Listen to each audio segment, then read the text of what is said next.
अस्सलाम वालेकुम स्टूडेंट्स, कैसे हैं आप सब? क्या हाल है आपके? उम्मीद है आप लोग अच्छे होंगे, खैरियत से होंगे।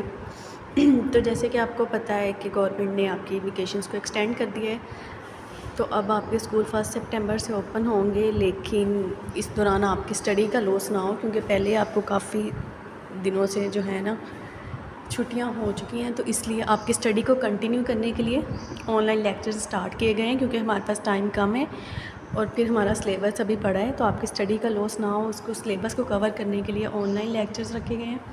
तो आपने इनको लाजमी सुनना है, क्योंकि इतना टाइम नहीं है कि आपको ये लेक्चर्स दोबारा क्लास में रिवाइज़ करवाई जाएँ। जो आपको ऑनलाइन पढ़ाया जा रहा है ये आपको दोबारा क्लास में नहीं बताया जाएगा। सो आपने इसको अच्छे से सुनना है, तैयार करना है। जो भी क्वेश्चन हो जहाँ से समझ ना आए वहाँ से आपने पूछ लेना है, ठीक है। तो आज हमने न्यू चैप्टर स्टार्ट करना है जिसका नेम है केमिकल रिएक्शंस। केमिकल रिएक्शंस क्या होते हैं? ऐसे रिएक्शंस, मतलब केमिकल रिएक्शन से आपको नेम से समझ आ रही है, क्योंकि ये केमिस्ट्री से रिलेटेड चीज़ है, केमिकल्स से रिलेटेड चीज़ है। तो केमिकल रिएक्शंस ऐसे रिएक्शंस हैं जिसमें दो एलिमेंट्स या सब्सटेंसेस, केमिस्ट्री में जो हमारे पीरियोडिक टेबल के दो सब्सटेंसेस हैं, जो आपने सारे एलिमेंट्स पढ़े हैं पीरियोडिक टेबल के, carbon, hydrogen, nitrogen, oxygen, sulphur, जो हमने लास्ट चैप्टर में पढ़ा है, वो सारे जो भी सब्सटेंसेस हैं उनके जो रिएक्शंस होंगे, और वो फर्दर हमें दो से ज़्यादा सब्सटेंसेस मिलके कोई एक नया प्रोडक्ट बना रहे हैं या दो नए प्रोडक्ट बना रहे हैं, तो उस सारे रिएक्शंस को हम क्या कहते हैं?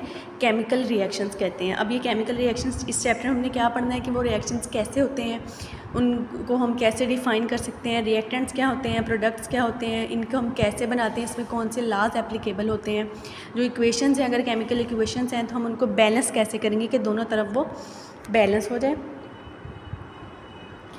और उसके बाद है हमारे पास कि इसमें फोर्सेस कौन कौन सी यूज़ होंगी। आयनिक फोर्स है, ये सारे जो फोर्सेस हैं, इसमें कंपाउंड्स कैसे बनेंगे, उनके स्ट्रक्चर्स हम कैसे बनाएंगे, ये सारा कुछ जो है हमने इस चैप्टर में पढ़ना है। तो सबसे पहले हमारा इंट्रोडक्शन है। We have already learned that elements and compounds are the examples of pure matter. Matter क्या होता है? जो तीन स्टेट्स है मैटर की, सॉलिड, लिक्विड और गैस, उन्हीं तीन स्टेट्स ऑफ मैटर में क्या होंगे? हमारे एलिमेंट्स होंगे या हमारा जो कंपाउंड्स बनेंगे, ठीक है। द सब्सटेंसेस या एलिमेंट्स एक ही बात है, ठीक है। जैसे कि है carbon and hydrogen etcetera are elements. Carbon और हाइड्रोजन हमारे पास क्या है? एलिमेंट्स एंड सब्सटेंसेस हैं। Water, carbon dioxide etcetera are compounds. ये क्या है? कंपाउंड्स हैं जो दो सब्सटेंसेस से या दो एलिमेंट से कंबाइन होकर बने। जैसे वाटर में क्या है? हाइड्रोजन भी है और ऑक्सीजन भी है। कार्बन डाइऑक्साइड में क्या है? कार्बन भी है और ऑक्सीजन भी है। It is our daily observation. हम अपनी ये रोज़मर्रा की रूटीन में क्या देखते हैं कि water can be changed into ice, कि हमारा वाटर जो है वो लिक्विड फॉर्म में है, वो आइस में भी कन्वर्ट हो सकता है, ठीक है। उसके अलावा हम उसको स्टीम में भी चेंज कर सकते हैं, कि इसको वाटर को इन तीनों सिचुएशंस में, मतलब वाटर है तो वो लिक्विड है, अगर वो स्टीम है तो वो गैस बन गया, और अगर वो आइस है तो वो सॉलिड स्टेट में आ गया। लेकिन इन तीनों स्टेट ऑफ मैटर में उसकी कोई भी केमिकल प्रॉपर्टी चेंज नहीं हुई। वो वाटर था, मतलब H2O ही था, और वो वैसा ही रहा है। सब जस्ट उसकी क्या हुई है? फिजिकल प्रॉपर्टीज़ चेंज हुई हैं, उसकी अपीयरेंस चेंज हो गई है, उसका स्टेट ऑफ मैटर जब चेंज हुआ है सॉलिड, लिक्विड, गैस में, लेकिन वो हुआ है सिर्फ वाटर का मॉलिक्यूल, इसमें कोई और एडिशन नहीं हुई। उसकी फ़िज़िकल प्रॉपर्टीज़ एक दूसरे से डिफरेंट हैं। जबकि दूसरी तरफ अगर हम क्या करेंगे, वाटर में से इलेक्ट्रिसिटी को पास करवाएंगे। अब ये हम क्या करें? केमिकल रिएक्शन करवा रहे हैं। इलेक्ट्रिसिटी जब पास होगी वाटर से H2O से, तो वो अपने जो दो एलिमेंट्स जिनसे वो मिलके बना है उसमें चेंज हो जाएगा, मतलब हाइड्रोजन में और ऑक्सीजन में।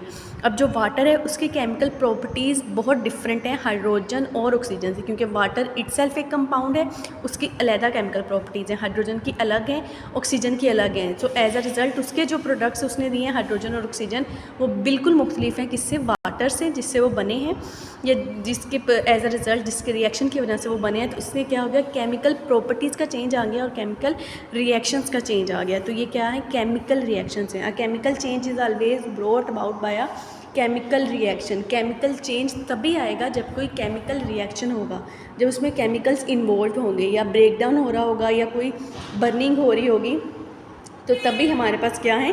कोई भी केमिकल रिएक्शंस होंगे। अब केमिकल रिएक्शंस में फर्दर है, we deal with a large number of chemical reactions in our daily life. हम अपनी रोज़मर्रा की ज़िंदगी में बहुत सारे केमिकल रिएक्शंस से